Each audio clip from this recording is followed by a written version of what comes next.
सर्वप्रथम आप सभी को शुभ संध्या। कक्षा की शुरुआत करने की मैं घोषणा करता हूं। पिछले कक्षाओं में हम एमबीटी को देख चुके थे। हमने कई विद्वानों के कथनों के माध्यम से भी एमबीटी की प्रकृति की चर्चा की और विभिन्न क्षेत्रों में जैसे सामाजिक, राजनैतिक और आर्थिक क्षेत्रों में हमने एमबीटी के सुधार को देखा था। और हमने कल की एक लंबी कक्षा के माध्यम से बिन तुगलक को समाप्त कर लिया और साथ ही हमने 2 टेस्ट सीरीज भी समाप्त किया था। कल मैंने कहा था कि आज से फिरोज शाह तुगलक को हम शुरू करेंगे, तो आज का हमारा टॉपिक भी फिरोज शाह तुगलक होगा। पहले आप सभी हेडिंग बना लें। हमारा हेडिंग होगा फिरोज शाह तुगलक, एफएसटी। एफएसटी।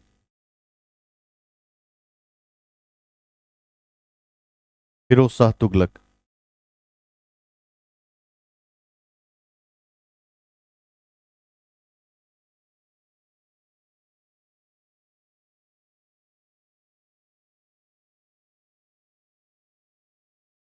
1351 से लेकर 88 तक।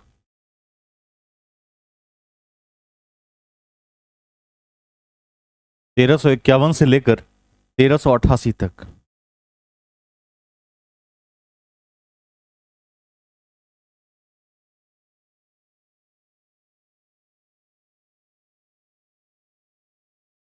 ठीक है, समझ लेते हैं। ऐसा कहा जाता है कि सबसे जो लंबा जीवन काल रहा वह किस राजवंश का रहा? सल्तनत में किसका रहा?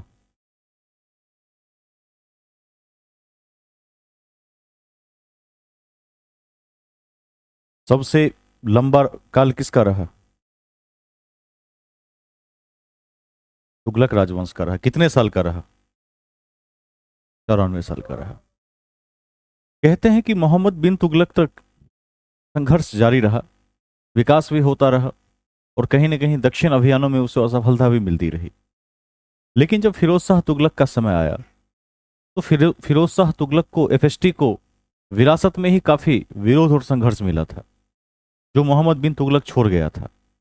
और फिरोज शाह तुगलक इसका चचेरा भाई था जो 1351 में सुल्तान बना था। उसके समक्ष 2-3 समस्याएं तो पहले से थी।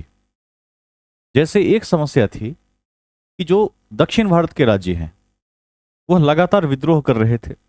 आपने कल देखा कि विद्यारण्य की सहायता से हरिहर और बुक्का नामक 2 भाइयों ने क्या किया? विजयनगर साम्राज्य की नींव रखी।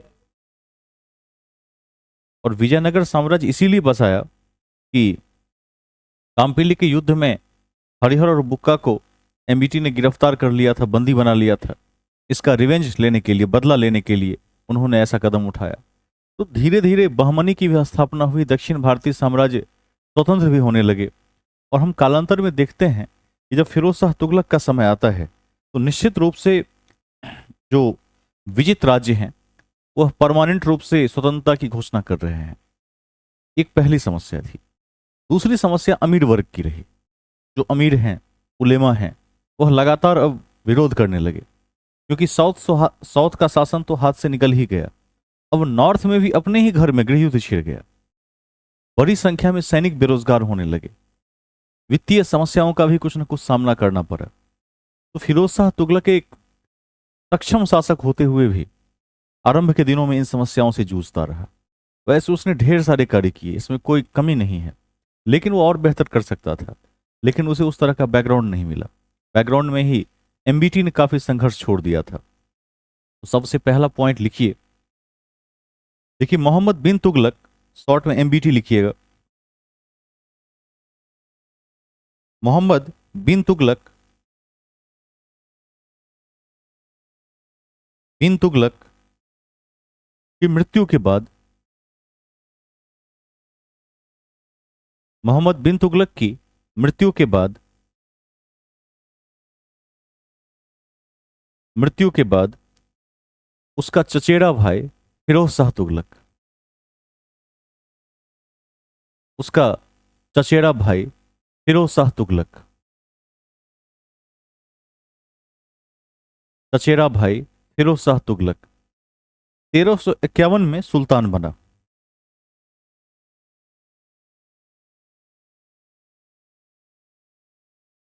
जिसका जन्म एक हिंदू माता के गर्भ से हुआ था।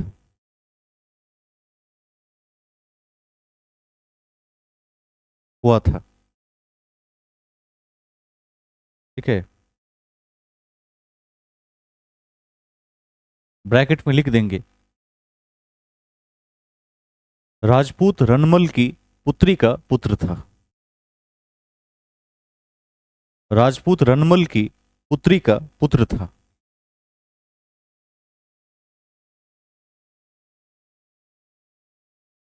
ठीक है, ध्यान रखिएगा। जब एमबीटी की मृत्यु हो गई, उसके बाद जब एफएसटी को गद्दी मिला, तो विरासत में वह कई समस्याओं को लेकर आया जो उसके पूर्वजों ने दिया था। फिर भी उसे सल्तनत का अकबर कहा गया है, क्योंकि इतनी समस्याओं के बावजूद उसने जिस तरह से कार्य किया वो स्वयं में सराहनीय है। अगला पॉइंट लिख दीजिए, उसे सल्तनत का अकबर कहा जाता है। उसे सल्तनत का अकबर कहा जाता है।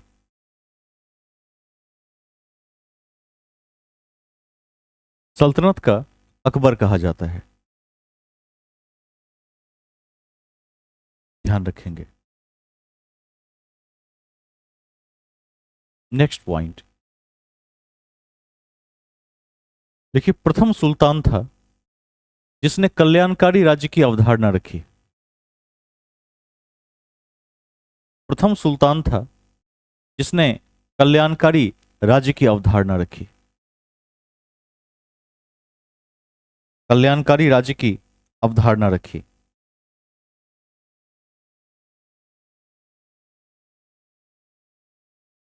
नेक्स्ट पॉइंट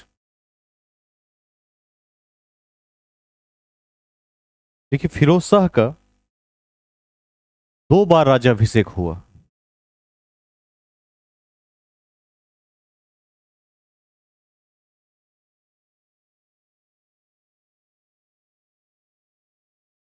फिरोज शाह का 2 बार राज्याभिषेक हुआ। 2 बार राज्याभिषेक हुआ। पहला थट्टा के पास। थट्टा के पास। और दूसरा दिल्ली में। दिल्ली में।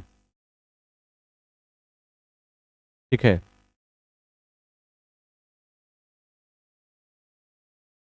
नोट में लिख दीजिए। देखिए, जब वह सुल्तान बना तब उसकी आयु 46 वर्ष थी। जब वह सुल्तान बना तब उसकी आयु 46 वर्ष थी। 46 वर्ष थी। ठीक है, ध्यान रखिएगा। दोनों बार 1351 में ही इसको राज्याभिषेक किया गया है इसका। एक बार पाकिस्तान के थट्टा में किया गया और दूसरी बार दिल्ली में किया गया। इसको ध्यान में रखेंगे। और जब सुल्तान बना तो 46 ईयर्स का था, क्योंकि यह भी बहुत मायने रखता है। यदि कोई बहुत अधिक उम्र में जाकर सुल्तान बनता है तो निश्चित रूप से उसके पास क्या होता है, कार्यकाल बहुत छोटा होता है। और छोटे कार्यकाल में और अधिक उम्र के साथ एक सुल्तान अधिक रिस्क नहीं ले सकता। ठीक है, इसको ध्यान रखेंगे। हमने अभी किस सुल्तान के बारे में पढ़ा जो बुढ़ापे में सुल्तान बना था?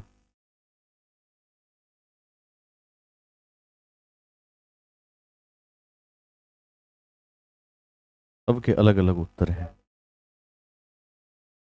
Very good. ठीक है, गयासुद्दीन बलबन नहीं,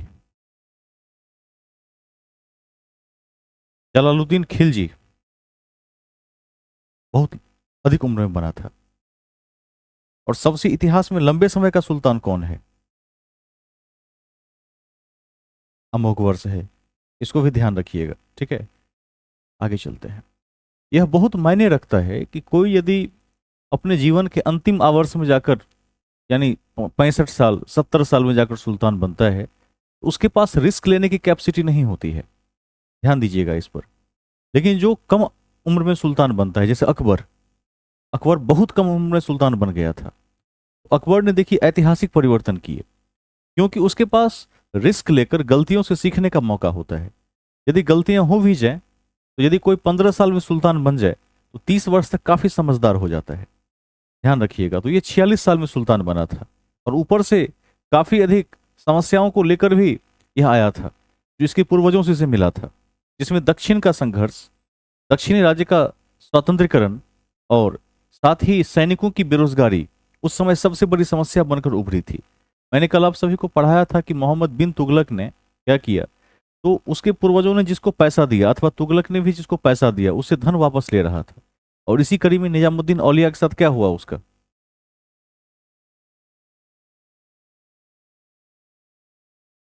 हाँ, उसने क्या उत्तर दिया था?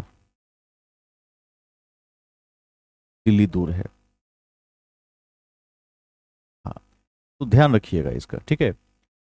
हुजूर, दिल्ली दूर है, और उसके बाद वो दिल्ली पहुंच भी नहीं पाया। ये एक संयोग की बात है वैसे, ठीक है। इसके पीछे वैसे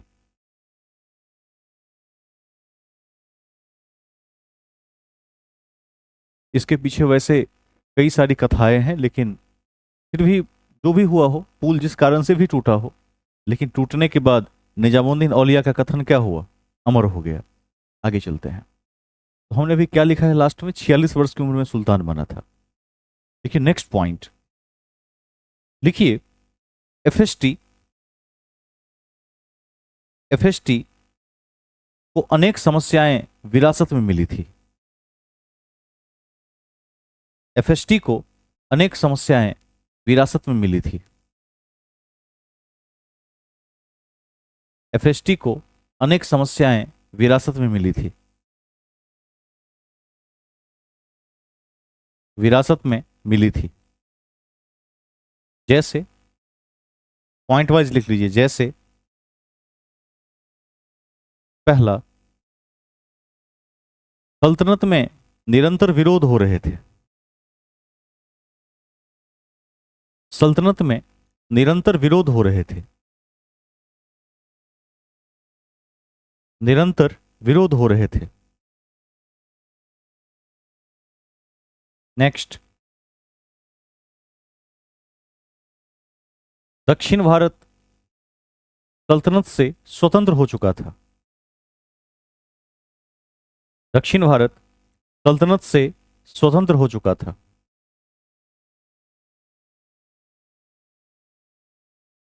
स्वतंत्र हो चुका था। ठीक है। तीसरा, थर्ड, देखिए, अमीर एवं उलेमा राज्य की नीतियों से नाराज थे। अमीर एवं उलेमा राज्य की नीतियों से नाराज थे। राज्य की नीतियों से नाराज थे।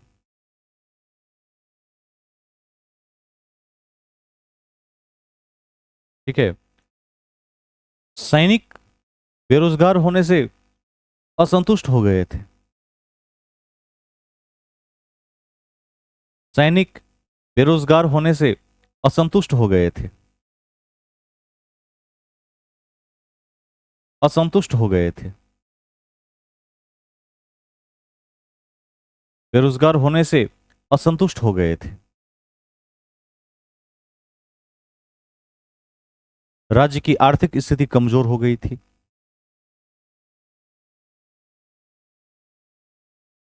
राज्य की आर्थिक स्थिति कमजोर हो गई थी।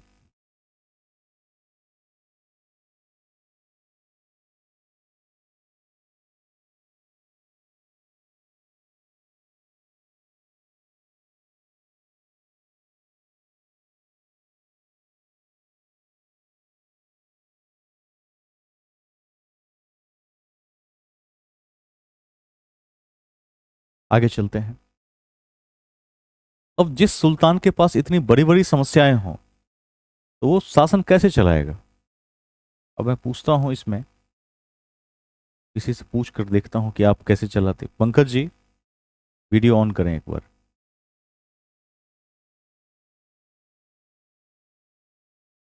आवाज जा रही है? कोई और, जहां तक आवाज जा रही हो। छोटू जी, आप बताइए कि यदि फिरोज शाह तुगलक के स्थान पर आप होते तो आप कौन सी शासन की नीति बनाते?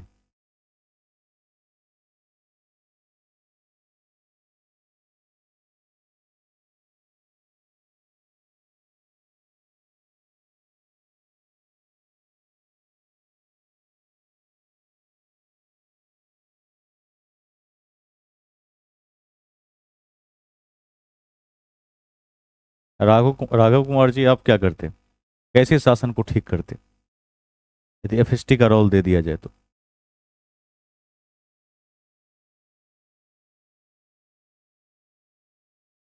टैक्स बढ़ाते? टैक्स तो जवाब में टैक्स बढ़ाते। और पहले से लोग इतने नाराज हैं, उसका क्या करते?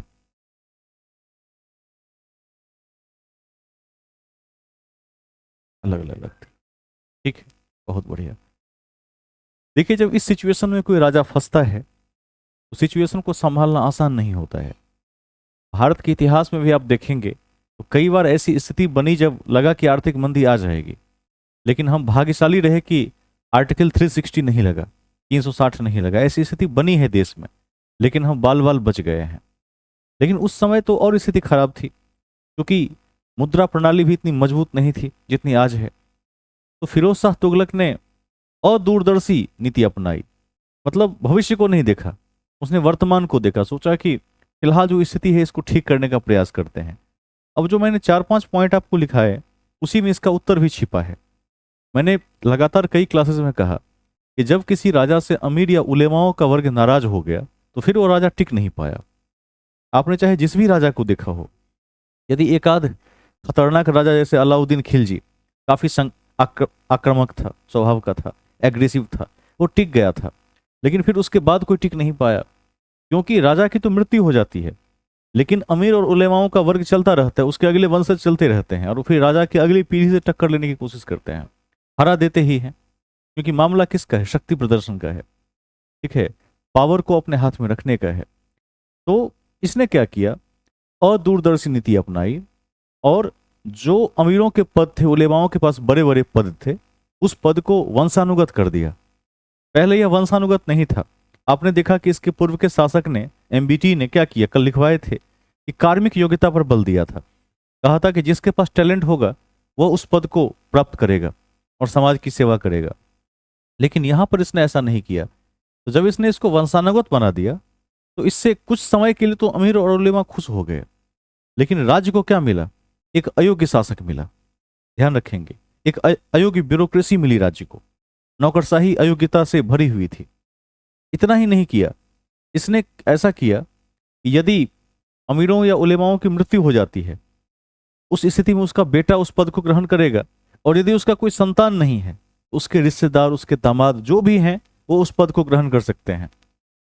ध्यान रखेंगे इसका। समझ रहे हैं? इस स्थिति में क्या हुआ? इस शासन को योग्य लोग नहीं मिले। ये पहला कारण भी था कि एफएसटी के बाद यह वंश चरमरा गया। इसको लिख दीजिए, लिखिए, एफएसटी एक अदूरदर्शी और कमजोर शासक भी था। एफएसटी एक अदूरदर्शी और कमजोर शासक भी था। कमजोर शासक भी था।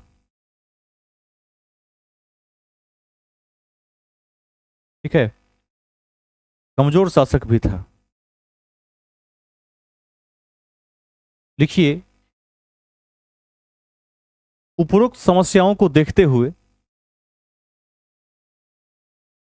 उपरोक्त समस्याओं को देखते हुए, उपरोक्त समस्याओं को देखते हुए उसने उसने सैनिकों, अमीरों और उलेमाओं का पद वंशानुगत कर दिया। सैनिकों, अमीरों और उलेमाओं का पद वंशानुगत कर दिया, वंशानुगत कर दिया और सस्ती लोकप्रियता हासिल की।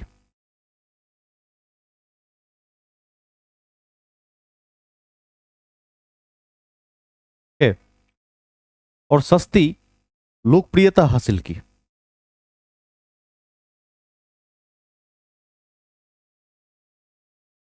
लोकप्रियता हासिल की।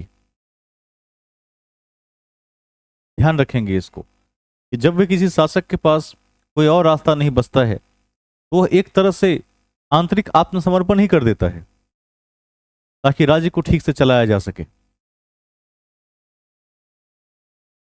लिखिए हेडिंग बनाकर, एफएसटी को इतिहास में निम्नलिखित कारणों से याद रखते हैं। एफएसटी को इतिहास में निम्नलिखित कारणों से याद रखते हैं।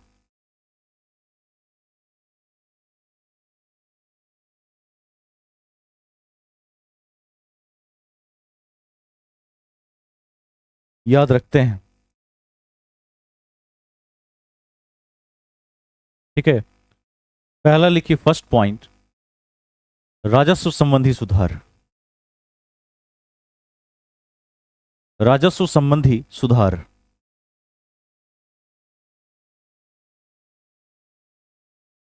राजस्व संबंधी सुधार।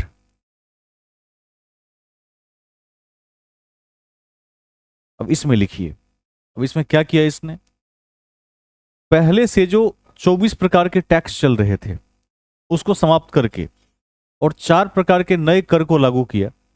आपको स्मरण होगा कि पिछले कक्षा में हमने जजिया के विषय में आरंभ में ही चर्चा की थी, जिसमें आपने देखा था कि मोहम्मद बिन कासिम ने जब लागू किया, ठीक है, तो उसको फिर किसने हटाया, मोहम्मद बिन तुगलक ने आगे चलकर हटा दिया था।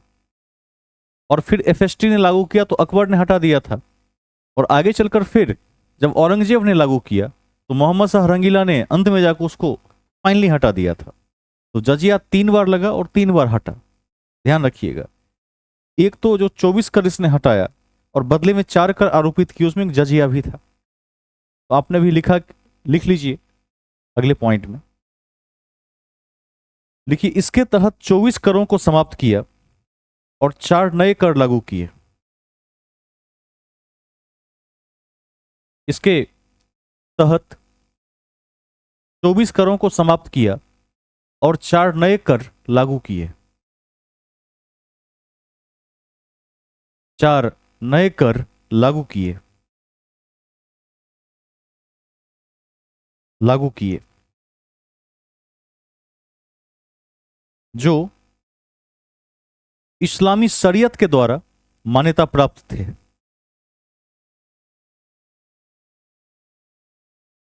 जो इस्लामी शरीयत के द्वारा मान्यता प्राप्त थे।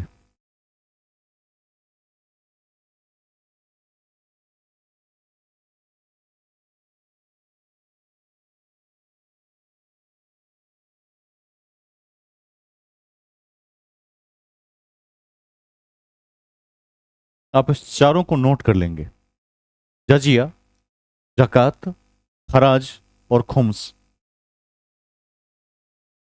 जजिया, ज़कात, खराज और खुम्स।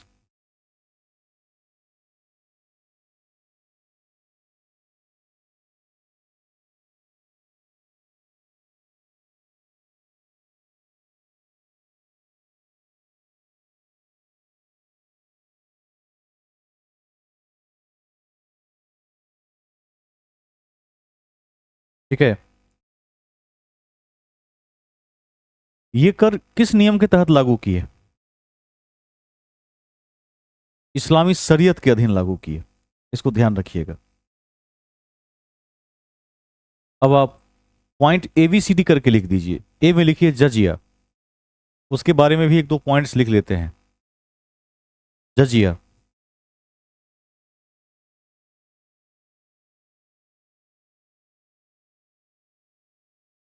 देखिए वैसे जो जजिया लगता था इसके पूर्व तक, उसमें ब्राह्मण बचे हुए थे, लेकिन इस बार एफएसटी ने ब्राह्मणों पर भी जजिया लगाया। और ब्राह्मणों पर जजिया लगाने वाला यह पहला शासक था। तो फर्स्ट पॉइंट में लिख दीजिए, उसमें ए में, ब्राह्मणों पर भी जजिया कर लगाया। ब्राह्मणों पर भी जजिया कर लगाया।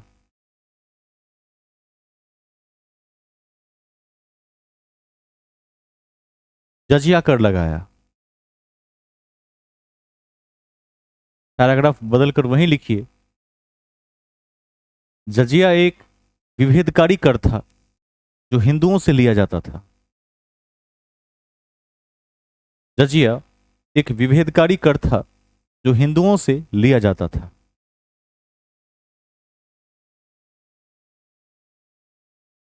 हिंदुओं से लिया जाता था। ठीक है। अब लिखिए जकात, बी पॉइंट में।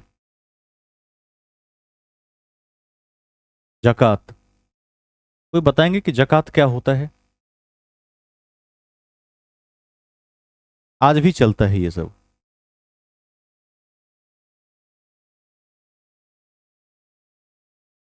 Very good. इसमें एक संशोधन कर देंगे, धनी मुसलमान से, जो कैपेबल हैं। लिख दीजिए, यह धनी मुसलमानों से लिया जाता था। यह धनी मुसलमानों से लिया जाता था।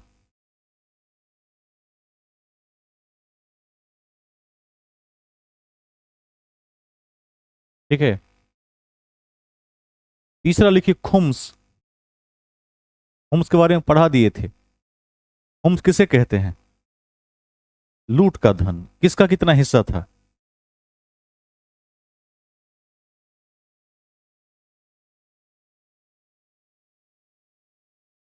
प्रजा का, लुटेरा का, सैनिक का, जो लूट कर लाया। तो खुम्स में लिखिए, यह लूट का धन था।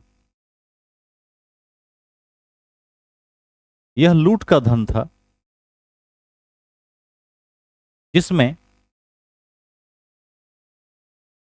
जिसमें राज्य का हिस्सा 80% और सैनिकों का 20% था। राज्य का 80% और सैनिकों का 20% था।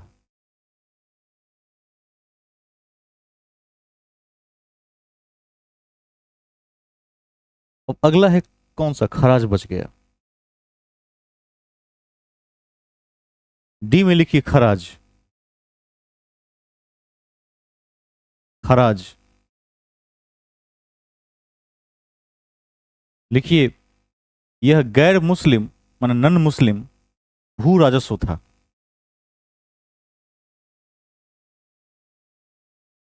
भू राजस्व था।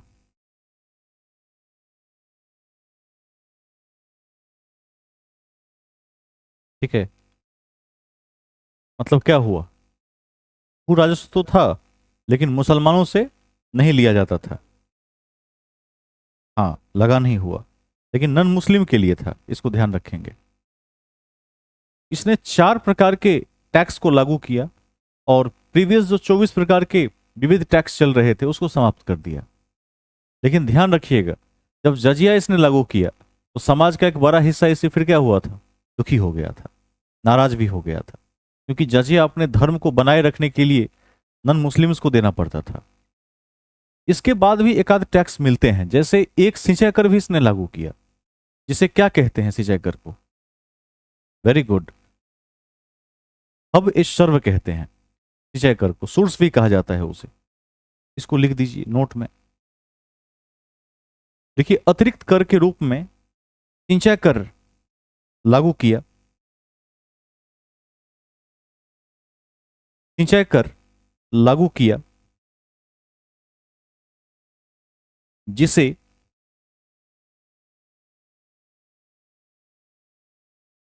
हब ए सर्व, हब ए सर्व या सोर्स कर कहा जाता है।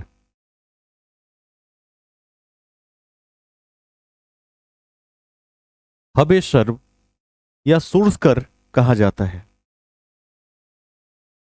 जो उपज का 1/10 था। उपज का 1/10 था, जो उपज का 1/10 था। ठीक है, आगे चलते हैं, ध्यान रखिएगा इसे। अब मैं एक क्वेश्चन पूछ कर देखता हूं, क्योंकि हमारे सिलेबस का हिस्सा गणित भी है और उसको भी हम आने वाले समय में इसी में ऐड करेंगे, उसका भी आपको लाभ मिलेगा। फिलहाल देखते हैं कि आपकी गणित किस स्थिति में है, कितने अभ्यर्थियों की गणित। हाँ आदित्य जी कुछ कहना चाहते हैं, बताइए।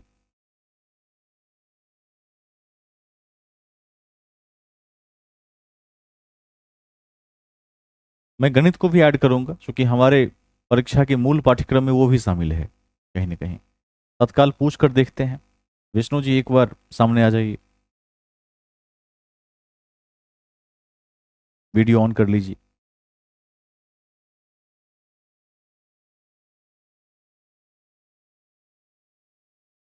आप बताएंगे कि 1/10 कितना प्रतिशत हुआ।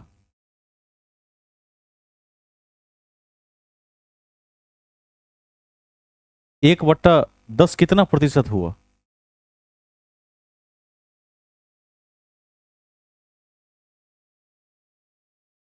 सुनील जी, 1/10 कितना प्रतिशत हुआ।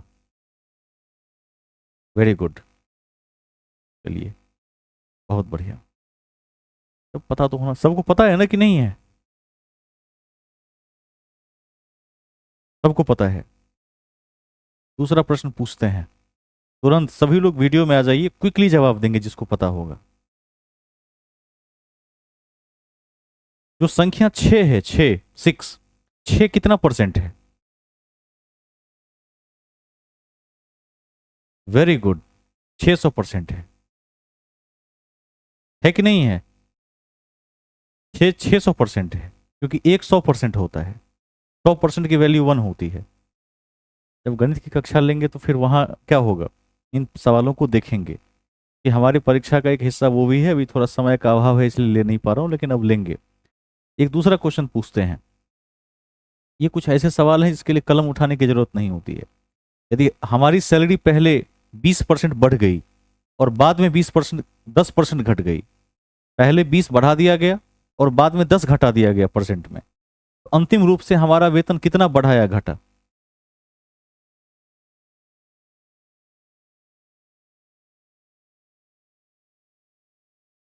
सभी लोग कैलकुलेशन भी कर लें।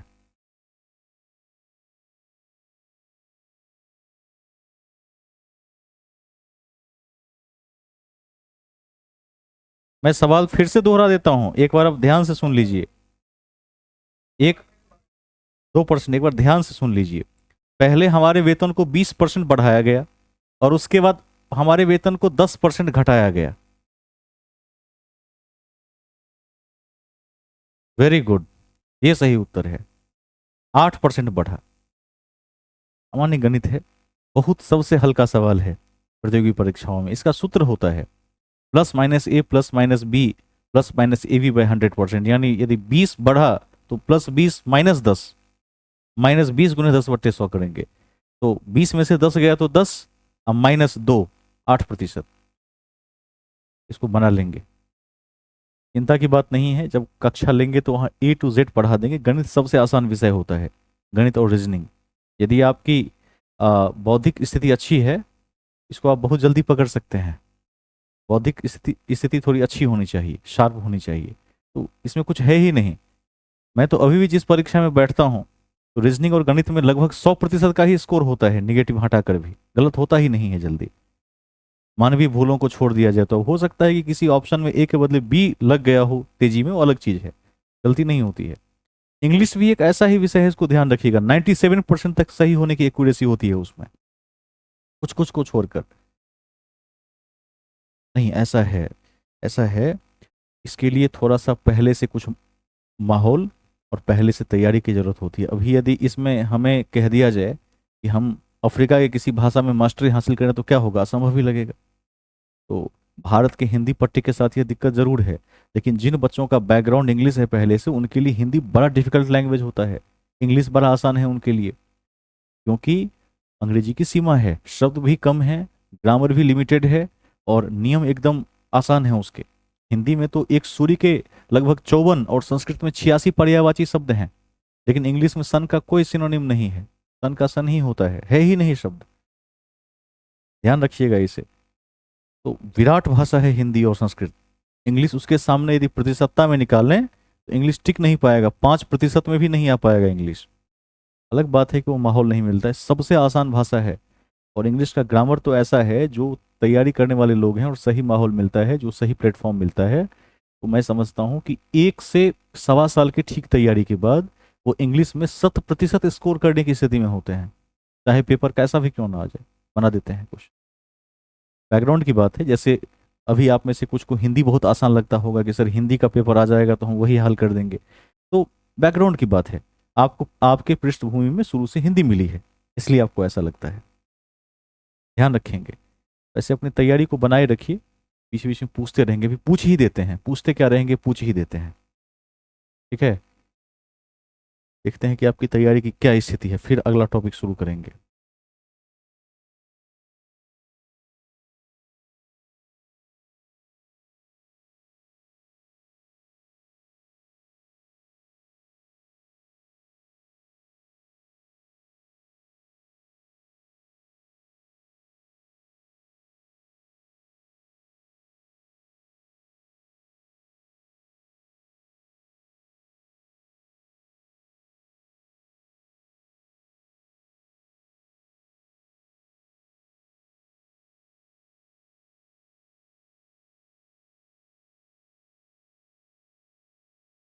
मैंने 2 वाक्य लिखे हैं इंग्लिश में, ठीक है, मैं पढ़ के सुना देता हूँ।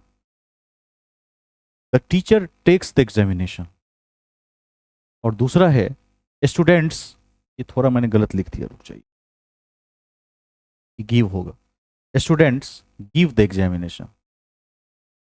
ये 2 वाक्य हैं, या तो ये शुद्ध हैं या अशुद्ध हैं। यदि ये शुद्ध हैं तो आप कहेंगे कि नो एरर है, और आपको लगता है कि कोई अशुद्धि है तो बताएंगे। जो सबसे पहले बताएंगे वो हाथ खड़ा करें। हिंदी भी बता देता हूं। शिक्षक परीक्षा लेते हैं, छात्र परीक्षा देते हैं। सिंपल प्रेजेंट टेंस का वाक्य है, प्रेजेंट इंडेफिनिट का 2 वाक्य है। आदित्य जी, हाँ सुनाइए।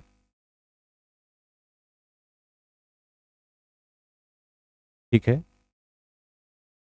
और टीचर वाले में और किसी का कोई उत्तर?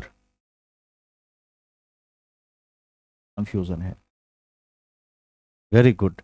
अब देखिए, आदित्य जी का बैकग्राउंड इंग्लिश का रहा है, तो आदित्य जी ने एक बार में पकड़ लिया है, और एकदम सही सही पकड़ा है, परफेक्ट पकड़ लिया है। ठीक है, यदि आप अशोक कुमार का a mirror of common error देखेंगे, उसमें भी ये दिया हुआ है, हर एक मानक पुस्तक में है। मैंने एक मानक पुस्तक का उदाहरण दिया है। अब देखिए, हमें क्या लगता है कि छात्र परीक्षा देते हैं, तो देना का अंग्रेजी हम गिव लगाते हैं, लेकिन इंग्लिश में क्या होता है, छात्र परीक्षा देते हैं का अंग्रेजी होता है स्टूडेंट्स टेक द एग्जामिनेशन। तो यहां पर यही गलती है, इसके बदले होगा टेक। शिक्षक परीक्षा लेते हैं, तो लेने के लिए हम टेक लगाते हैं इंग्लिश में, लेकिन यहां पर गिव हो जाता है, गिव्स हो जाएगा, ये गलत है। अब कुछ लोग सोच रहे होंगे कि भाई ये तो अर्थ का अनर्थ कर दिया, उल्टा लिख दिया आपने। उल्टा ही सही होता है। अब इसके नियम हैं, इसीलिए मैंने पूछ लिया था अभी। कुछ लोग जो काफी तनाव में चले जा रहे हैं वो बिल्कुल ना जाएं। ये बहुत आसान भाषा है, मैं समझता हूँ कि इससे आसान लैंग्वेज नहीं होता है। एक दूसरा भी एक सेंटेंस देकर पूछ लेता हूँ, फिर जीएस में चलेंगे।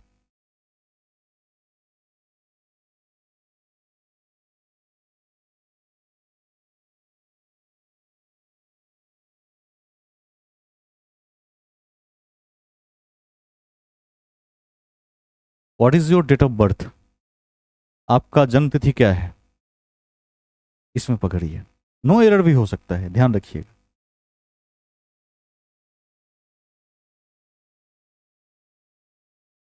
क्यों लगेगा, इसका क्या रूल है? इसका क्या रूल है?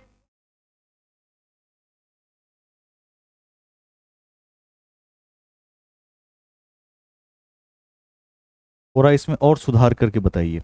उत्तर तो सही है, लेकिन रूल बताना पड़ेगा इसका, कोई भी और।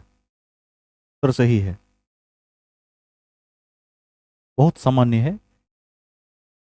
ऑफ क्या है? प्रीपोजिशन है।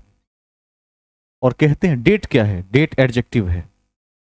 बहुत आसान है, 1 महीने की ट्रेनिंग में पता चल जाता है कौन सा क्या है। तो जब प्रीपोजिशन के पहले कोई एडजेक्टिव आ जाएगा, उस एडजेक्टिव के पहले डेफिनेट आर्टिकल का प्रयोग करना पड़ता है, द। तो यहाँ क्या कमी है? इस बीच में यहाँ पर क्या आएगा? What is your the date of birth, ये शुद्ध होता है, वरना वो अशुद्ध माना जाता है। ऐसे बहुत सारे नियम हैं। जैसे ईच ग्रुप है, ईच एवरी आइदर नाइदर, इस सब के बाद ऑफ लगता है तो क्या होता है, ठीक है। सब्जेक्ट प्लूरल और वर्ब सिंगुलर आ जाता है। ऐसे जो रूल्स हैं, बहुत सारे नियम हैं। मैं बस ये दिखा रहा था अभी कि आपको पढ़ना कैसे है, किन किन तथ्यों को पकड़ के चलना है। गणित में भी पूछ लिया और सही जवाब मिला है। आप लोग पढ़ते हैं नंबर सिस्टम। जैसे गणित में क्या, कौन कौन सा चैप्टर महत्वपूर्ण है?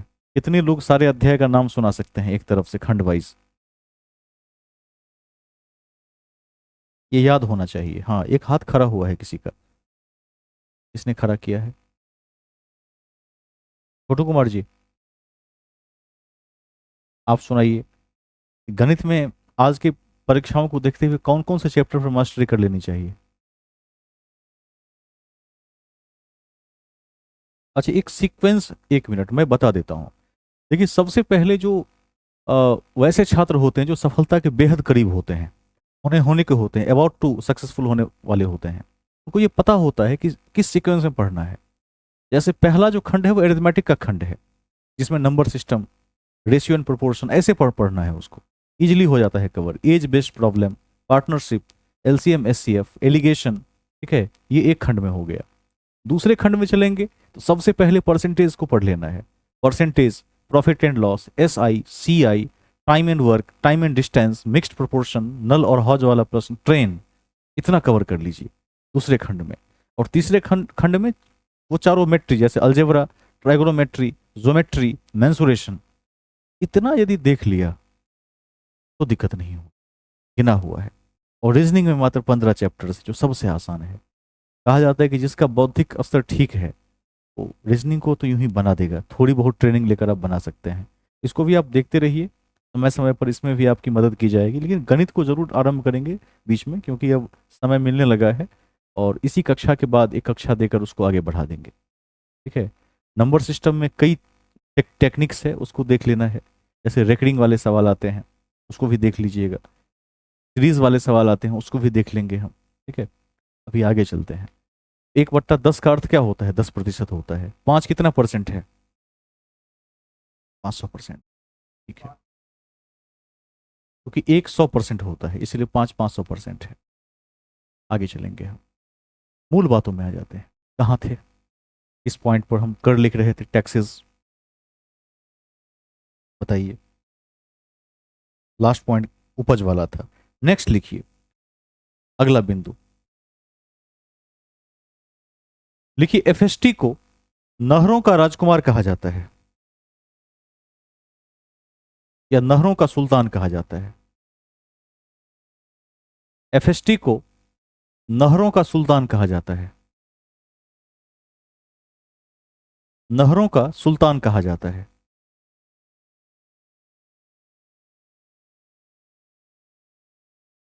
ठीक है, सुल्तान कहा जाता है।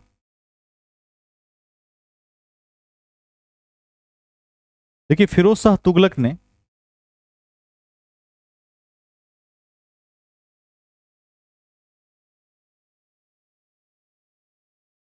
फिरोज शाह तुगलक ने दो नए प्रकार के सिक्के चलाए।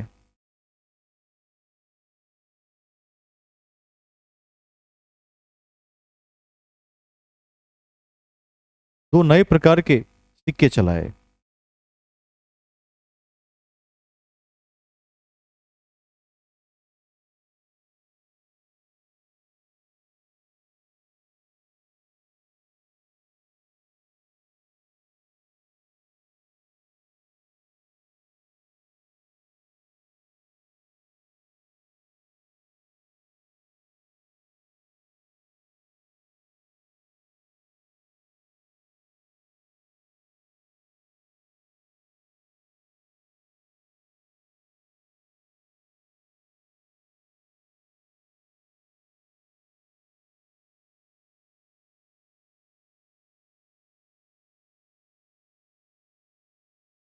नेक्स्ट पॉइंट, एफएसटी के समय में निम्नलिखित विभाग महत्वपूर्ण है।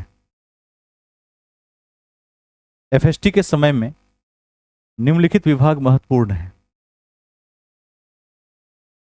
महत्वपूर्ण है। पहला लिखिए, दीवान ए खैरात।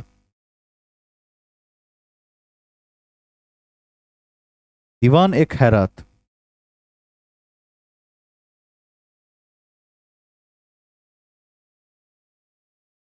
दीवान ए खैरात। लिखिए, तीर का चिन्ह देकर इसका संबंध मुस्लिम विधवा स्त्री की सहायता से है।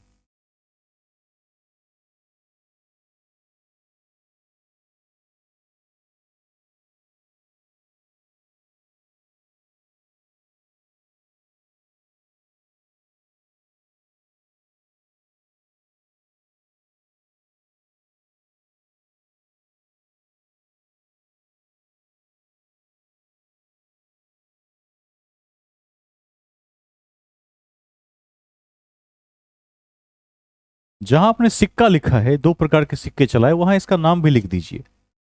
सिक्कों का नाम था अद्हा और मिस्र, वो लिख देंगे वहीं पर।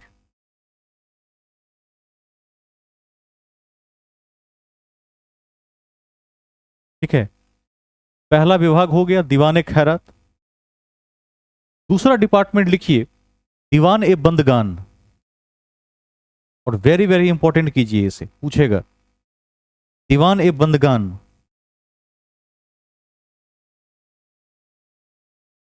दीवान ए बंदगान। लिखिए, दासों का विभाग था। दासों का विभाग था। दासों का विभाग था। ब्रैकेट में लिख दीजिए, सबसे अधिक दास एफएसटी के समय में थे। सबसे अधिक दास एफएसटी के समय में थे। एफएसटी के समय में थे।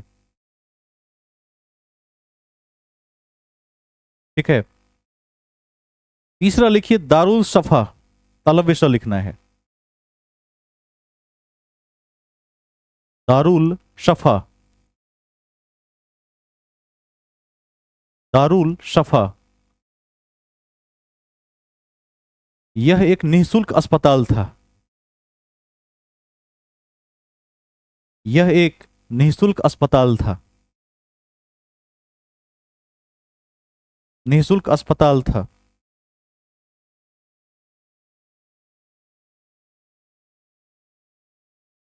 ठीक है, नेक्स्ट, दीवान ए इस्तिहाक। दीवान ए इस्तिहाक।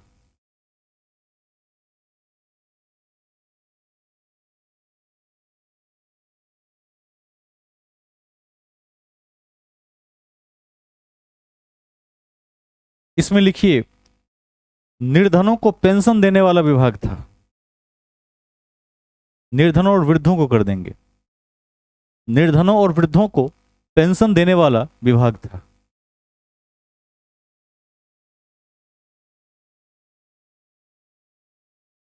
ठीक है,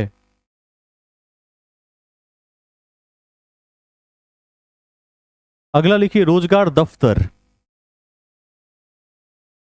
इसमें लिख दीजिए, दीवान इस्तेहाक में। इस्तेहाक करिएगा, इसको थोड़ा सा ठीक कर देंगे। क लिखिए लास्ट में, गलत लिखा गया है, इस्तेहाक होगा। दीवान इस्तेहाक कर दीजिए। निर्धनों और वृद्धों को पेंशन देने वाला डिपार्टमेंट था। पेंशन देने वाला डिपार्टमेंट था। यदि आज के संदर्भ में इस विभाग से किसी विभाग की तुलना की जाए तो कौन सा विभाग होगा आज के समय में? अभी उसका नाम बताइए, उसका क्या नाम है?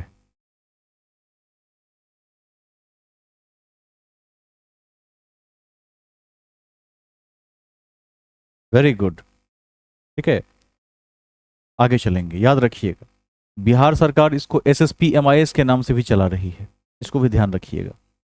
ठीक है, नाम होते हैं अपने अपने, आधिकारिक नाम याद रखेंगे। और सरकारी एम्प्लॉयज को जो पेंशन देती है आजकल, उस संस्था का क्या नाम है? सरकारी और प्राइवेट को भी वही दे रही है आजकल। नहीं नहीं नहीं, वो एक प्रक्रिया है डीबीटी, उस संस्था का नाम पूछे हैं क्या है, कौन बताएंगे? ईपी, देखिए उसका नाम है पीएफआरडीए, जो एनपीएस के तहत पेंशन स्कीम को लागू करती है। आगे चलेंगे, ध्यान रख लीजिएगा, ये सब महत्वपूर्ण बातें हैं। अब हम आगे चलेंगे। अगला था रोजगार दफ्तर, तीर का चिन्ह। बेरोजगारों को रोजगार दिलवाने का कार्य करता था। बेरोजगारों को रोजगार दिलवाने का कार्य करता था। बेरोजगारों को रोजगार दिलवाने का कार्य करता था।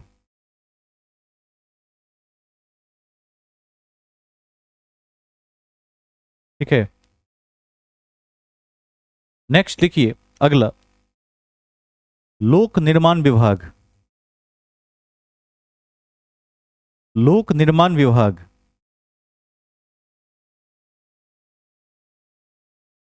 लोक निर्माण विभाग। देखिए, कुतुब मीनार और सुल्तान के मकबरों को मरम्मत करने का कार्य करता था। कुतुब मीनार और सुल्तान के मकबरों को मरम्मत करने का कार्य करता था। मरम्मत करने का कार्य करता था।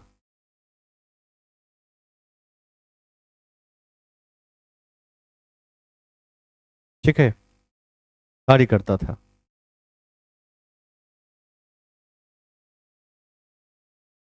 हेडिंग में लिखिए अन्य तथ्य।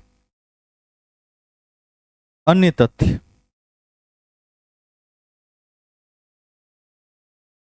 अन्य तथ्य।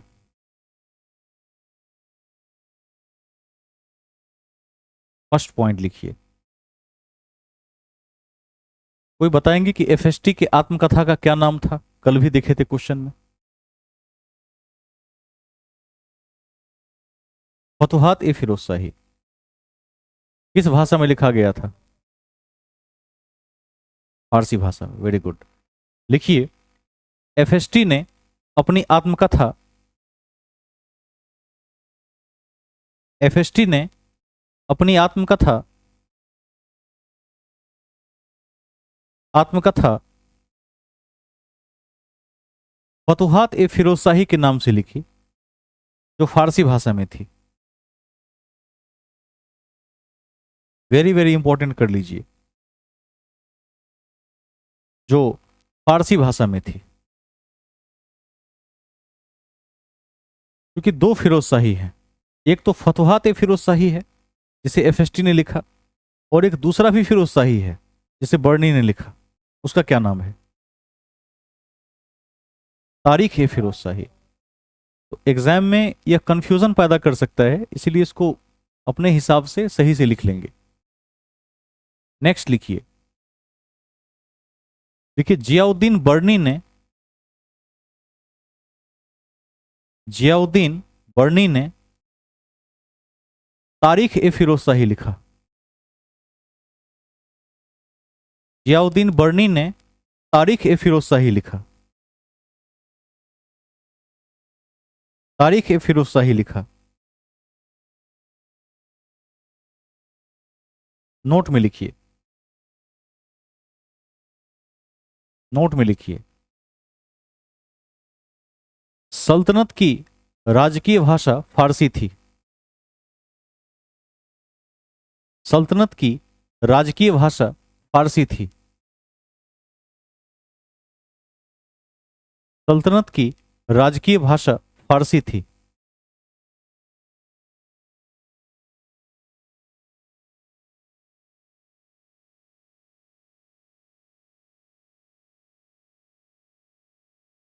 नेक्स्ट पॉइंट देखिए, एफएसटी ने कई नगर बसाए। एफएसटी ने कई नगर बसाए, जैसे जैसे फतेहाबाद, फतेहाबाद, जौनपुर, जौनपुर, हिसार, हिसार, फिरोजपुर, फिरोजपुर और फिरोजाबाद, और फिरोजाबाद।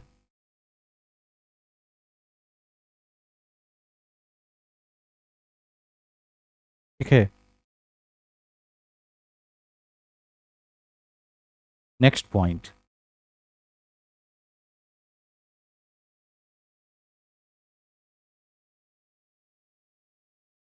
देखिए इन, हाँ, वो जगह इन्हीं ने आवंटित किया था, लेकिन वो आज का जो मैदान है वो इनके नाम पर नहीं है।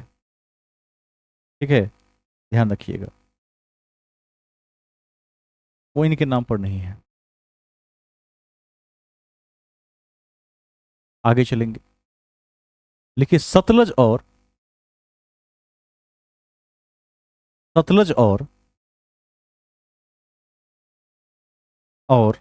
यमुना नदी पर कई नहरें निकलवाई,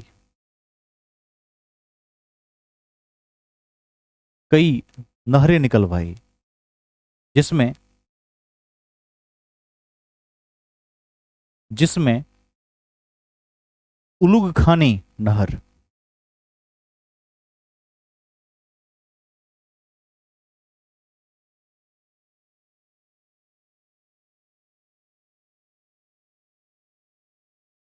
उलुग खानी नहर एवं राजवाही नहर उल्लेखनीय है।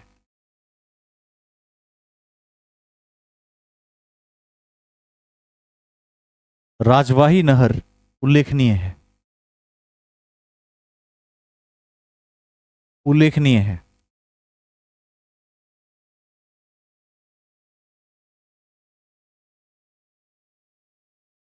ठीक है।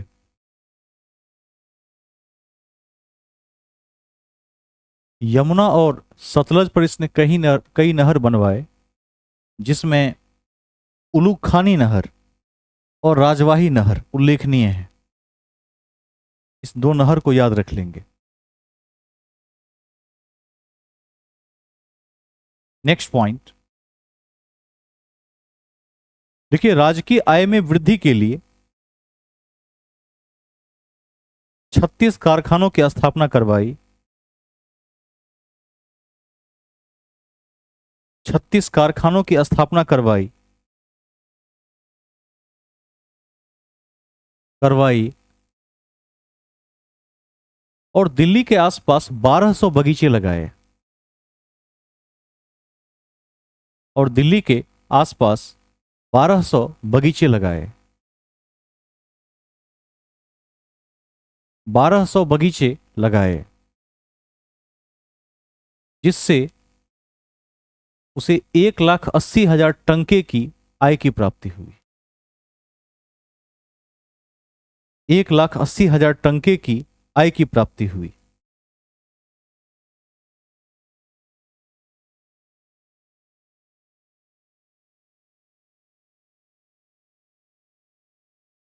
नेक्स्ट पॉइंट, अगला पॉइंट अति महत्वपूर्ण है। देखिए अति महत्वपूर्ण है कि अति महत्वपूर्ण है कि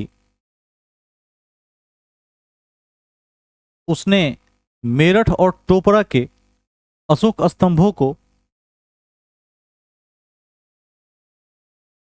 मेरठ और टोपरा के अशोक स्तंभों को लाकर लाकर दिल्ली के फिरोजाबाद में स्थापित किया। दिल्ली के फिरोजाबाद में स्थापित किया।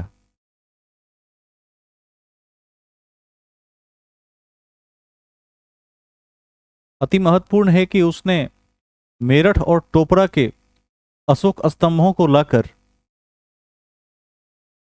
दिल्ली के फिरोजाबाद में स्थापित किया।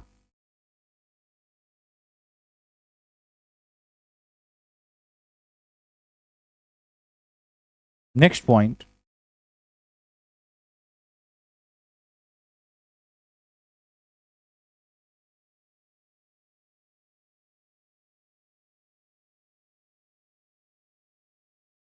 लिखिए एफएसटी का वास्तुकार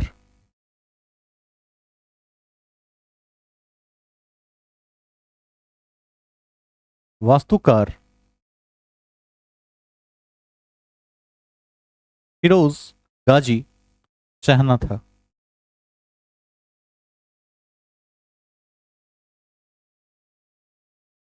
फिरोज गाजी शाहना था। फिरोज गाजी शाहना था।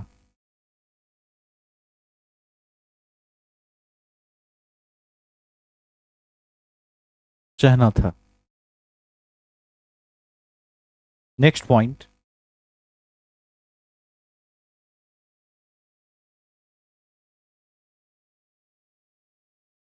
लिखिए सैन्य अभियान के तहत सैन्य अभियान के तहत तहत उसने दक्षिण भारत हेतु कोई प्रयास नहीं किया। कोई प्रयास नहीं किया एवं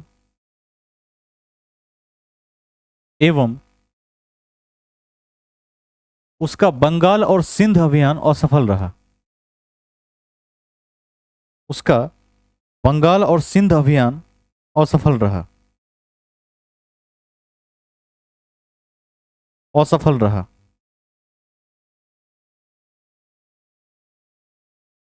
असफल रहा। ठीक है, याद रखिएगा इसे। साउथ इंडिया में जाके इसने कोई रिस्क नहीं लिया दोबारा, क्योंकि विजयनगर और बहमनी का उत्थान हो चुका था और उसे जीतना अब संभव नहीं था। नेक्स्ट पॉइंट, देखिए 1359 में 1359 में इसको डबल ट्रिपल टिक कर लेंगे, पूछेगा, इंपॉर्टेंट है।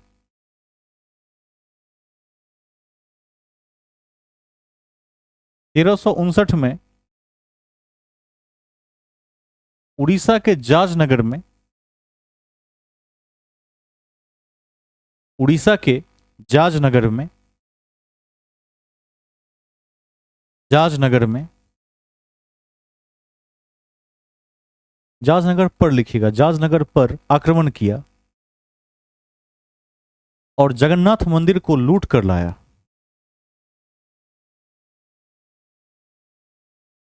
और जगन्नाथ मंदिर को लूट कर लाया।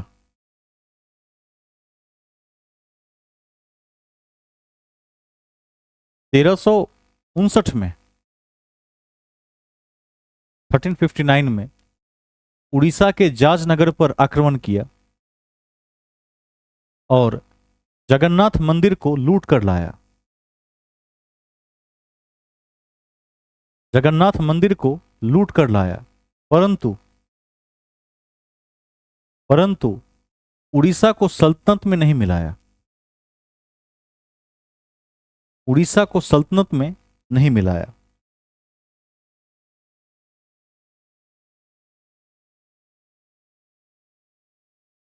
ठीक है, इसको दो तीन टिक कर लीजिए, पूछेगा ही पूछेगा। जाजनगर का अभियान पूछा जाता है।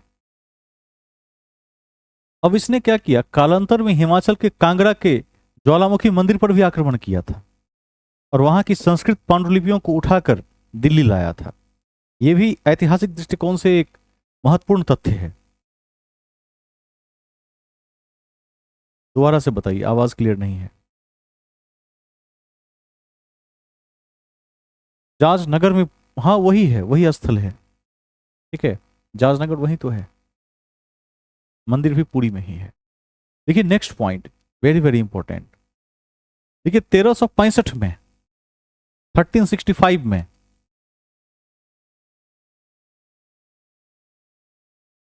कांगड़ा ब्रैकेट में हिमाचल प्रदेश, 1365 में कांगड़ा ब्रैकेट में हिमाचल प्रदेश,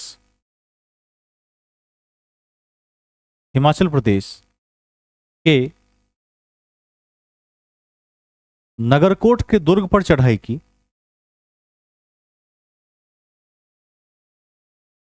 नगरकोट के दुर्ग पर चढ़ाई की,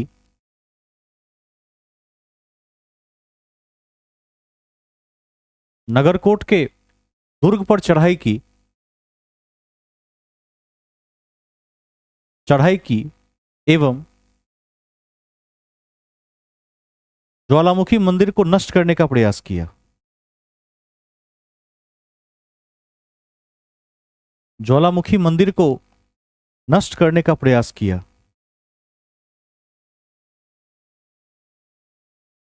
नष्ट करने का प्रयास किया।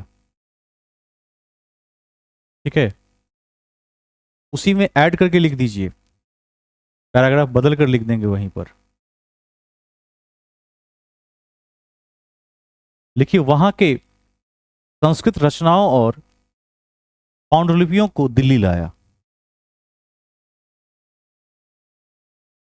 वहां के संस्कृत रचनाओं और पांडुलिपियों को दिल्ली लाया, दिल्ली लाया।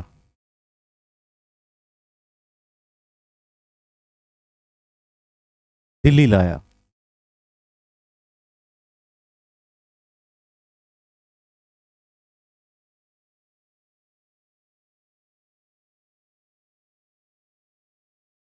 नेक्स्ट पॉइंट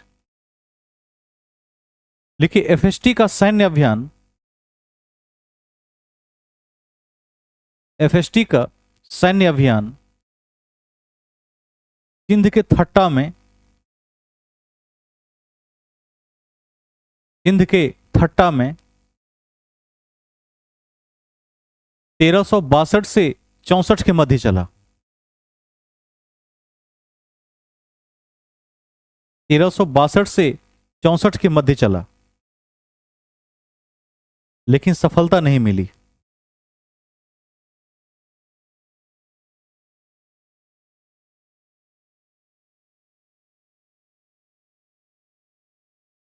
ठीक है, अब ध्यान रखिएगा, आज का जो फिरोज शाह कोटला स्टेडियम है, जैसे भी छोटू जी ने चर्चा भी की थी, उसने वहां पर एक दुर्ग बनाकर छोड़ा था, जिसे आज के सरकारों ने स्टेडियम में कन्वर्ट किया है, इसको ध्यान रखिएगा। लेकिन ये स्टेडियम उसने नहीं बनाया था। तो लिख दीजिए नेक्स्ट पॉइंट में, लिखिए उसने कोटला में दुर्ग का निर्माण करवाया, दुर्ग, कोटला में दुर्ग का निर्माण करवाया।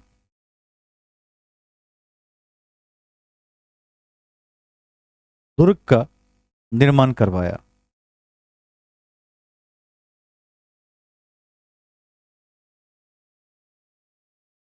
ठीक है, तो एक तथ्य को ध्यान में रखेंगे, क्योंकि मैंने जब बख्तियार खिलजी के बारे में आप सभी को बताया था, तो मैंने चर्चा किया था कि नालंदा को उसने क्या किया, नष्ट कर दिया, सभी ग्रंथ इत्यादि में आग लगा दिया और नाश कर दिया। लेकिन फिरोज शाह तुगलक ने यह गलती नहीं की। जब उसने ज्वालामुखी मंदिर पर अटैक किया, तो वहां की संस्कृत पांडुलिपियों और रचनाओं को दिल्ली उठाकर लाया, और उसका एक अनुवादक था अलाउद्दीन, जिसने 1200 ग्रंथों का, संस्कृत ग्रंथों का फारसी में अनुवाद किया। यह क्या है, एक तेज तर्रार शासक की निशानियां हैं। वह चाहता तो क्या कर सकता था, काफिरों के ग्रंथ को घोषित करके जला भी सकता था, लेकिन उसने जानने की कोशिश की इन ग्रंथों में क्या लिखा हुआ है। नोट में लिख दीजिए इसे, लिखिए एफएसटी के लेखक अलाउद्दीन ने, अब ये दूसरा अलाउद्दीन है, एफएसटी के लेखक अलाउद्दीन ने, अलाउद्दीन ने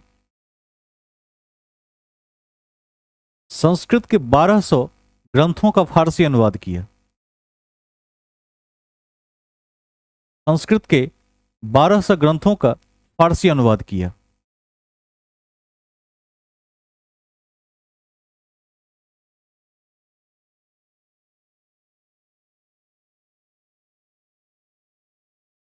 ठीक है, आगे चलेंगे।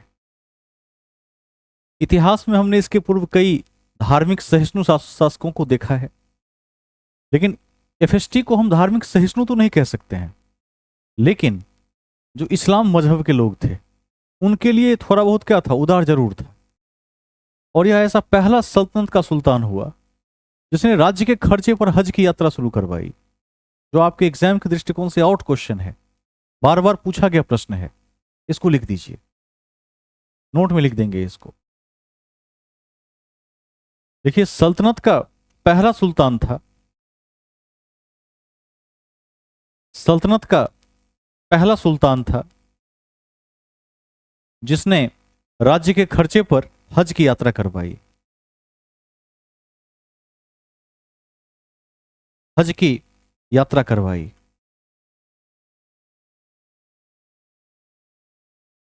राज्य के खर्चे पर हज की यात्रा करवाई।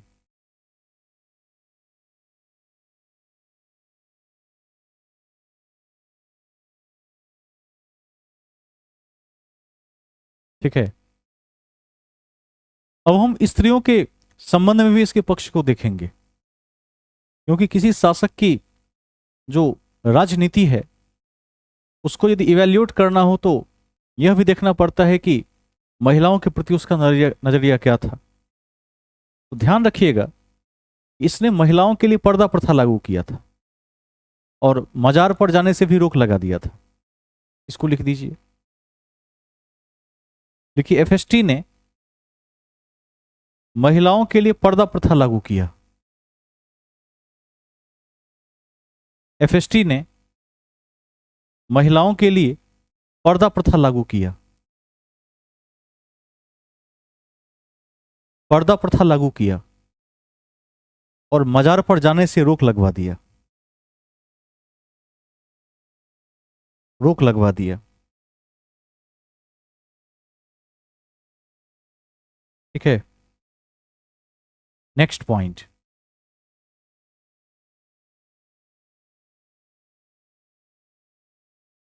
नेक्स्ट पॉइंट लिखिए, खान ए जहां के नाम से तेलंगाना में मकबरे का निर्माण किया। खान ए जहां के नाम से तेलंगाना में मकबरे का निर्माण किया।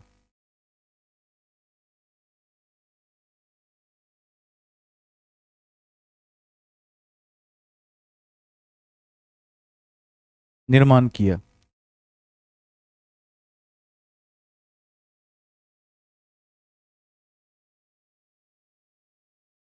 नेक्स्ट पॉइंट, देखिए, फिरोज शाह का मकबरा हौज एक खास दिल्ली में है। हौज एक खास दिल्ली में है।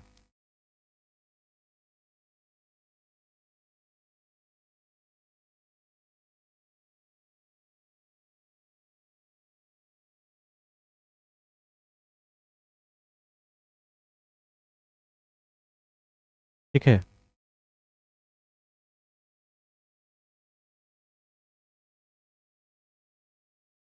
अब एक बार हम ओवरव्यू करके देखते हैं कि फिरोज शाह कैसा शासक रहा। आज की पूरी कक्षा में हमें यह पता चलता है कि फिरोज शाह जब शासन में आया तो विरासत में ही उसे 4-5 बड़ी समस्याएं मिली थी, जिसमें दक्षिण की समस्या, बेरोजगारी की समस्या, सैन्य बेरोजगारी की समस्या, अमीर और उलेमाओं का विद्रोह इत्यादि, ये सब शासन की मुख्य अड़चनें थी। हमने पढ़ा कि उसने अदूरदर्शिता को अपनाकर क्या किया, अमीर उलेमाओं और सैनिकों के पद को वंशानुगत कर दिया। यहां तक कि यदि उसके वंश में उसका पुत्र जीवित नहीं है, उसके किसी भी संबंधी को देने का फैसला किया।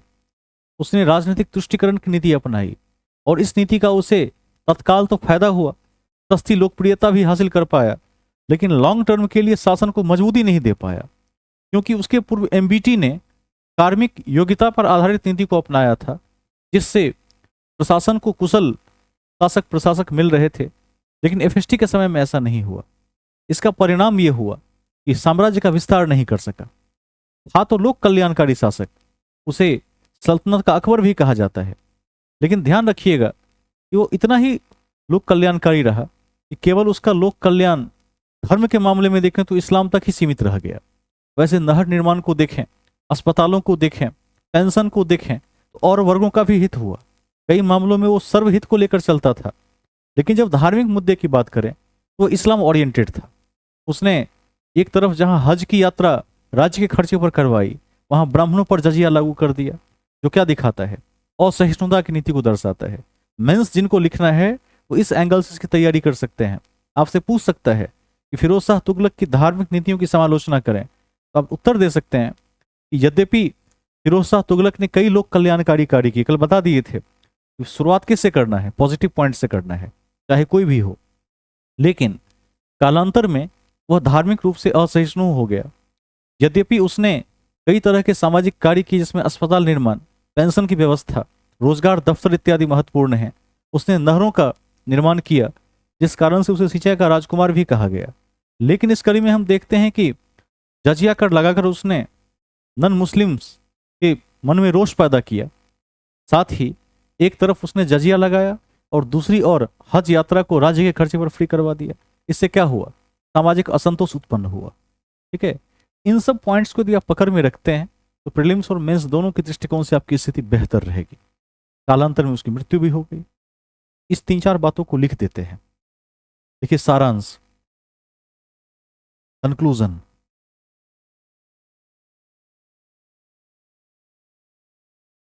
सारांश में लिखिए, यद्यपि एफएसटी ने लोक कल्याणकारी राज्य की स्थापना की थी। एफएसटी ने लोक कल्याणकारी राज्य की स्थापना की थी। राज्य की स्थापना की थी।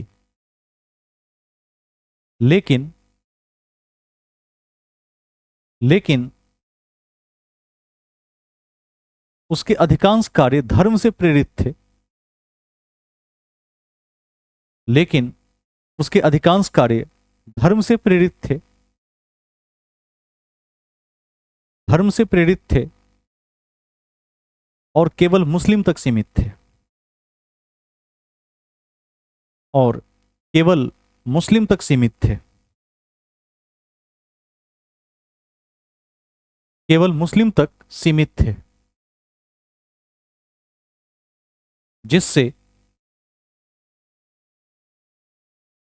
जिससे सामाजिक असंतोष की भावना उत्पन्न हुई। जिससे सामाजिक असंतोष की भावना उत्पन्न हुई।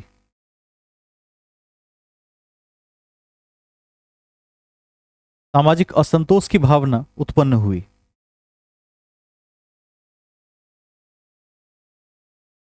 ठीक है, नेक्स्ट पॉइंट। नेक्स्ट पॉइंट में लिखिए अमीरों, उलेमाओं और सैनिकों के अमीरों, उलेमाओं और सैनिकों के तुष्टीकरण की नीति ने तुष्टीकरण की नीति ने तुष्टीकरण की नीति ने प्रशासन का पतन कर दिया। प्रशासन का पतन कर दिया। पतन कर दिया एवं एवं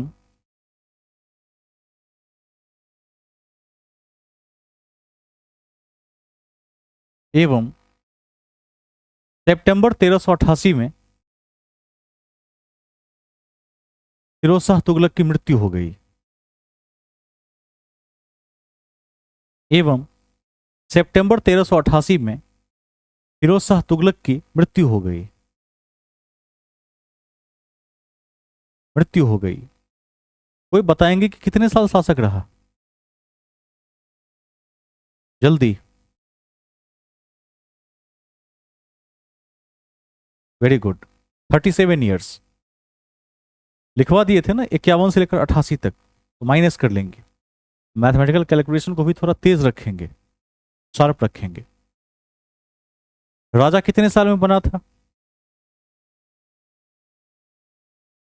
46 ईयर्स में। ठीक है, मैंने पहले भी कहा है कि जिस शासक के पास अधिक लंबा कार्यकाल होता है, वैसे इसके पास छोटा कार्यकाल नहीं था, लंबा कार्यकाल था।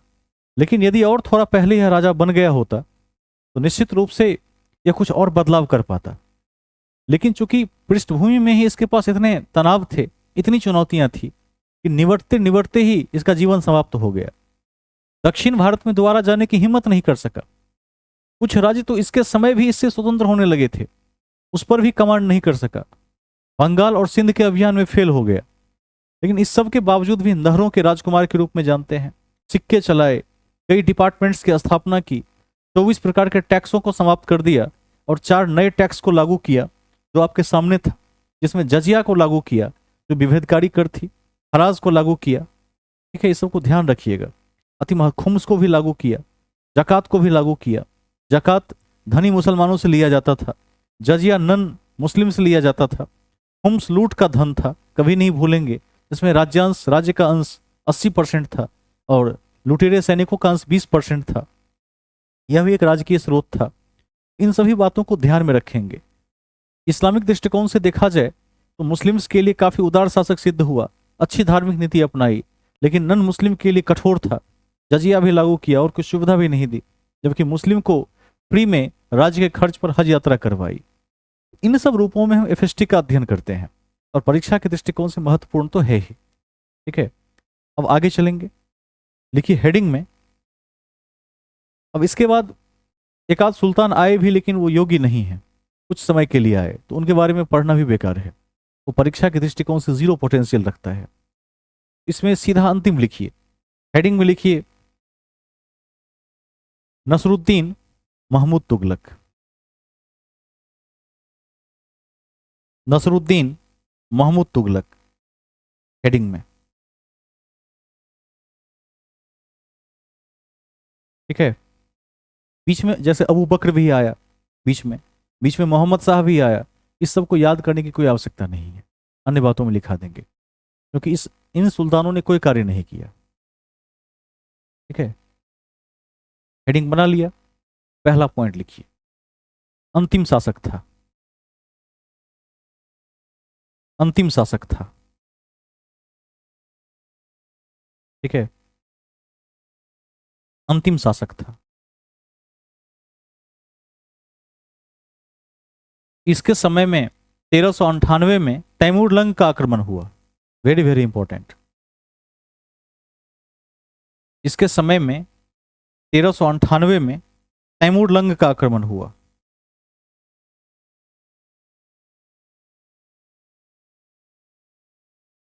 तैमूर लंग का आक्रमण हुआ। तैमूर लंग का आक्रमण हुआ। ध्यान रखिएगा, मंगोलियन अटैकर्स फिर से सक्रिय हो गए और ये मंगोलियन था, तुर्मिद वंश का था। मैंने कहा भी था, एक तरफ चाहे जो भी शासक आया हो, जलालुद्दीन आया हो, अलाउद्दीन आया हो, या उसके बाद के तुगलक वंश के शासक हो, मंगोलियन से डर सबको था। और मंगोलियन भेड़िए की भांति थे।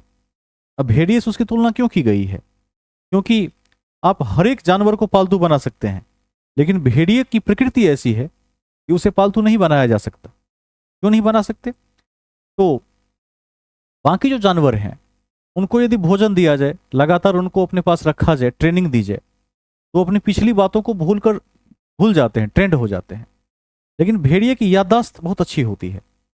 उसको पता होता है कि जो व्यक्ति मुझे रोटी खिला रहा है ये मेरा शत्रु है, और जिस दिन मौका मिलेगा वो क्या करेगा, रस्सी तोड़कर भाग जाएगा और पहले मालिक की हत्या कर देगा, फिर भाग जाएगा। ये भेड़िए की प्रकृति है, कभी नहीं भूलता है। तो मंगोलियंस उसी भांति थे, वो इस फिराक में थे कि कभी न कभी ऐसा समय जरूर आएगा जब सल्तनत कमजोर हो जाएगा, और हुआ भी। तैमूर लंग ने अटैक कर दिया और इसी ने अपना एक उत्तराधिकारी खिज्र खां को नियुक्त किया, जिसने सैयद वंश की स्थापना की। और वही आप देख सकते हैं कि गुलाम खिलजी तुगलक के बाद सैयद वंश आ गया, और सैयद वंश ने दिल्ली सल्तनत पर अधिकार कर लिया। यानी लगभग पिछले लगभग मान के चलें कि 200 वर्षों से मंगोल जिस तलाश में थे वो सैयद वंश के रूप में पूरा हो गया। पूछा जा सकता है परीक्षा में, इसको ध्यान रख लीजिएगा। हाँ, पूछिए।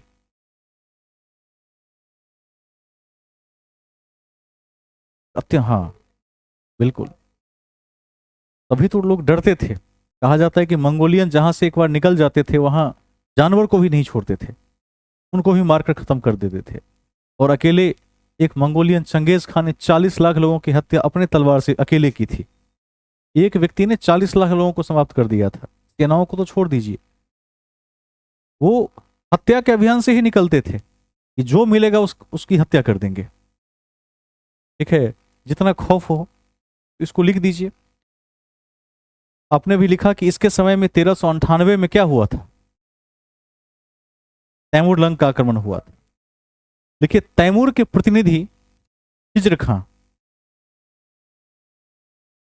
तैमूर के प्रतिनिधि खिज्र खां,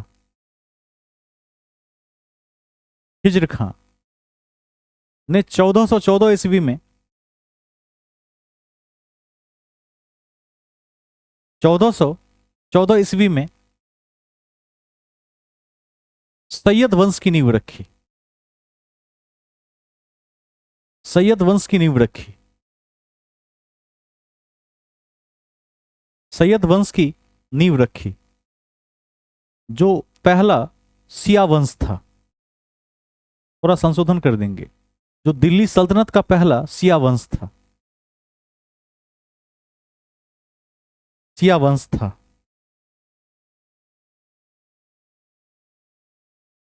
ठीक है, ध्यान रखिएगा। खिज्र खां पुत्र नहीं था, उत्तराधिकारी भी नहीं था, बस बना दिया गया था, सूबेदार के रूप में राजा था। तो ये अपना टैक्स तैमूर लंग के बेटे को पहुंचाया करता था आगे चलकर बहुत दिनों तक। तो हम देखते हैं कि जब 712 में मोहम्मद बिन कासिम का अटैक होता है, पहले के अटैकर्स जो अरब थे वह केवल धन संपत्ति को लूटने के उद्देश्य से आए थे। लेकिन जब तुर्की आक्रमण हुआ, उनकी शासन की इच्छा जगी और शासन कर भी पाए। मोहम्मद गोरी के गुलाम कुतुबुद्दीन ऐबक ने गोरी की मृत्यु के बाद कालांतर में स्वयं को दिल्ली सल्तनत का पहला सम्राट घोषित कर दिया। ठीक है, इल्तुतमिश को भी देखते हैं, बलबन इत्यादि को भी देखते हैं। जब गुलाम वंश के बाद खिलजी वंश आता है तो अलाउद्दीन के आक्रमणकारी प्रभावों को देखते हैं। दक्षिण अभियान में अप्रत्यक्ष नीति को कभी नहीं भूलेंगे जो लिखवा दिए थे। वो साउथ को जितना ही नहीं चाहता था, डरा कर रखना चाहता था। क्यों? इस साउथ को डरा कर रखेंगे तो धन संपत्ति की प्राप्ति होती रहेगी। उसको पता था कि विंध्याचल पार करने का मतलब है कि सारी ऊर्जा दक्षिण के उस पेनिनसुला में लग जाएगी, प्रायद्वीप में लग जाएगी, और फिर क्या होगा, उत्तर भारत का विशाल प्रांत हाथ से निकल सकता है। उसने कुशल नीति अपनाई। लेकिन उसके बाद के आगे के जो शासक आए, मुबारक खिलजी इत्यादि, उन्होंने इस नीति को नहीं समझा और असफल हुए। ठीक है, आगे चलकर हम देखते हैं कि तुगलक वंश की बात करें तो तुगलक शासकों ने भी दक्षिण को कोशिश की कि कब्जा कर लें, सफल नहीं हुए। क्योंकि भारत का नक्शा ही ऐसा है, भौगोलिक रूप से यदि कोई अपनी सेना को दक्षिण में लगाएगा तो सेंट्रल उसके हाथ से निकल जाएगा। ठीक है, यदि आप मैप को देखेंगे तो सभी ने सेंट्रल दिल्ली को पकड़ने का प्रयास किया, क्योंकि इससे सिंध से लेकर बंगाल तक प्रशासन संभव था, मैदानी क्षेत्रों पर शासन संभव था। ठीक है, उस कड़ी में 1336 में हरिहर और बुक्का ने अपने गुरु विद्यारण्य की सहायता से बहमनी साम्राज्य की स्थापना की, जो आपकी परीक्षा के दृष्टिकोण से विजयनगर साम्राज्य की स्थापना की, जो आपके परीक्षा के दृष्टिकोण से महत्वपूर्ण है। बाद में बहमनी का उदय हुआ, वो भी महत्वपूर्ण है। इस प्रकार हम देखते हैं कि एक तरफ दिल्ली सल्तनत के जो आरंभ के 2-3 वंश थे, उन्होंने काफी विस्तार करने का प्रयास किया, लेकिन मंगोल से अंततः बच नहीं पाए। जिस जलालुद्दीन खिलजी ने लगभग 4-5 हजार मंगोलों को इस्लाम स्वीकार करवा दिया और दिल्ली में मंगोलपुरी शहर की नींव रखी, जो अभी कहां पर है, रोहिणी के पास पड़ता है। मंगोलपुरी शहर की नींव रखी। उसी जलालुद्दीन के बाद आने वाले कुछ शासकों ने, ठीक है, मंगोलों को लाइट में लिया, और परिणाम यह हुआ कि सैयद वंश की स्थापना मंगोल करके चले गए और मंगोल अंततः विजयी हुए। इसी तरह का एक युद्ध हर्ष के समय हुआ था, जब पाल प्रतिहार राष्ट्रकूट के बीच आंतरिक संघर्ष चल रहा था। और अंतिम रूप से प्रतिहारों की विजय हुई थी। तो वहां तो तीनों योद्धा प्रत्यक्ष थे, लेकिन यहाँ मंगोल अप्रत्यक्ष वॉरियर है। वह मौका देखकर आक्रमण करता है। जब देखता है कि शासन की नींव कमजोर है, तभी जाकर वो आक्रमण कर रहा है। तैमूरलंग को नहीं भूलेंगे, कभी नहीं भूलेंगे। इन बातों के साथ हमने देखा कि पहली बार सिया वंश का उदय हो गया। अब अगले क्लास में हम सैयद वंश को पढ़ेंगे और वहां से कक्षा को आगे बढ़ाएंगे। गुलाम खिलजी, तुगलक, सैयद और लोदी। और जब लोदी वंश समाप्त हो जाएगा तो बाबर आ जाएगा, जहीरुद्दीन मोहम्मद बाबर। बाबर अपने आप को शेर कहा करता था, ठीक है। और कहाँ का निवासी था? फरगाना का निवासी था और फरगाना का शासक था। बाबर, हुमायूं, अकबर, जहांगीर, शाहजहां, औरंगजेब को तो जरूर देख लेंगे। बीच में शेरशाह सूरी को भी आगे चलकर देखेंगे। जीटी रोड क्या होगा? अत्यंत महत्वपूर्ण होगा। उस परिप्रेक्ष्य में जब शेरशाह को पढ़ेंगे तो बिहार का पटना क्या होगा? शासन का सेंटर होगा एक बार पुनः, ठीक है। आप यह भी ध्यान रखेंगे कि मौर्य शासक ढिल्लू के नाम पर ही दिल्ली प्रदेश की राजधानी आज के नाम पर है, दिल्ली परी। इसको भी ध्यान रखेंगे। दिल्ली में पहले तोमर राजवंश का शासन था, इसको भी ध्यान रखेंगे। तो अब आप क्या करेंगे? कंसोलिडेशन के साथ अध्ययन करेंगे। अपने कॉपी को जिह्वाग्र पर याद रखने की कोशिश करेंगे। मैंने पहले भी कहा है कि इतिहास थोड़ा सा डिफिकल्ट है, क्योंकि इसमें याद रखने का महत्व है। और याद तभी रहता है चाहे कोई भी हो, जब आप रोज देखते हैं, देखते रहते हैं। मानवीय भूलने की प्रकृति मानवीय प्रकृति है। तो याद कर करके, प्रैक्टिस कर करके हिस्ट्री को याद रखा जा सकता है। और हिस्ट्री किसी भी परीक्षा में जीएस का 40% कवर कर लेता है, खास करके प्राचीन और आधुनिक मिलाकर। कभी कभी अपवाद में मध्य से भी ज्यादा क्वेश्चन आ जाते हैं, लेकिन एंशियंट और मॉडर्न का महत्व अपने आप में अहम है, इसको ध्यान रखिएगा। इसी कड़ी में आज हम क्लास को ओवर करते हैं। आप सभी को होली की शुभकामनाएं, ठीक है। कल क्लास ऑफ कर देते हैं। अच्छा, होली कब है? हमारे यहाँ तो छुट्टी हो गई है इधर। अच्छा, देखते हैं। हाँ, अब यहाँ तो उसी हिसाब से सेंट्रल गवर्नमेंट ने छुट्टी दी है। खैर, देख लेते हैं। यदि कल माहौल सही रहेगा, बाहर से लाउड स्पीकर्स की आवाज़ ठीक है, तो लाउड स्पीकर्स की आवाज़ कम रही और पढ़ाने का, क्योंकि होता क्या है कि भारत में जो पर्व हैं वो थोड़े से नए रूप में सामने आ गए हैं। अब मूल सिद्धांत को लोग भूल चुके हैं और किसी दूसरी ही तरह से उसको मनाया जाता है। तो यदि माहौल रहा, शांति बनी रही यहाँ, तो क्लास ले लेंगे। यदि आसपास का माहौल डीजे वाला माहौल बना दिया लोगों ने, तो फिर कक्षा को रोक दिया जाएगा। मैसेज के माध्यम से सूचित कर देंगे। सभी को शुभ रात्रि, सभी का धन्यवाद। Good night.